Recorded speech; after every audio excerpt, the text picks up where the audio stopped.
తెలంగాణలో ఏదో జరిగింది, ముఖ్యమంత్రి గారు ఏదో ప్రకటన చేశారు అని చెప్తున్నారు. చెప్పినప్పుడు దానికి ఆ రోజు బాధ్యుడైనటువంటి ఇరిగేషన్ శాఖ మంత్రిగా పనిచేసిన హరీష్ రావు ఏం చెప్పాడు?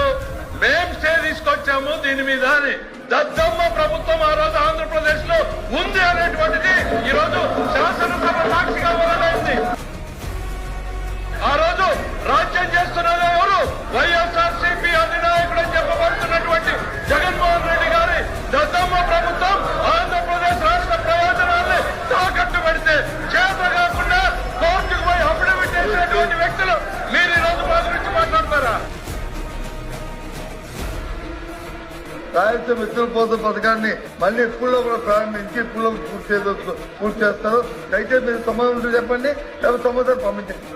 అందరినీ ఆ రోజు 5 సంవత్సరాల్లో ఎక్కడైనా ఒక చట్టం మట్టి పని చేశారు అధ్యక్ష, ఒక అరబస్తా సిమెంట్ పని చేశారు అధ్యక్ష, ₹1 ఖర్చు పెట్టారు అధ్యక్ష, ఆఖరికి మోటార్ల బిల్లులు కూడా కట్టకుండా ఎక్కొట్టిపోయారు అధ్యక్ష. కానీ ఈ ప్రభుత్వం అధికారంలోకి వచ్చిన తర్వాత 5 సంవత్సరాల్లో వాళ్ళు చేయలేనిటువంటి పనిని ఒక్క సంవత్సరంలోనే చేసి చూపించాం అధ్యక్ష. 3,850 కోట్ల రూపాయలు ఖర్చు పెట్టి 728 కిలోమీటర్ వరకు కృష్ణా జలాలు తీసుకెళ్లాం అధ్యక్ష. అది రాయలసీమ పట్ల చంద్రబాబు నాయుడు గారికి ఉన్నటువంటి చిత్తశుద్ధికి నిదర్శనం అధ్యక్ష. జగన్మోహన్ రెడ్డి 5 సంవత్సరాల్లో అందరి నివాకి ఒక్క చుక్క నీరు అదనంగా ఎందుకు తీసుకెళ్లేదు అధ్యక్ష?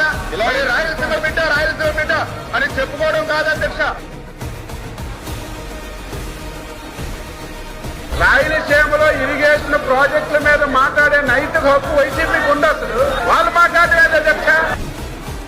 ఈ రాయలసీమ ఎత్తిపోతల పథకం మీద అడిగితే ఇది తిరిగి మన మెడకు చుట్టుకుంటుందా లేదా అన్నటువంటి ఆలోచన వాళ్ళకు ఉండాలి అధ్యక్ష. లేకుండా ప్రశ్నలేసి వాస్తవాలు వినడానికి వాళ్ళకు ఓపిక లేకుండా పోతే దానికి మేమెట్లా బాధ్యులం అధ్యక్ష?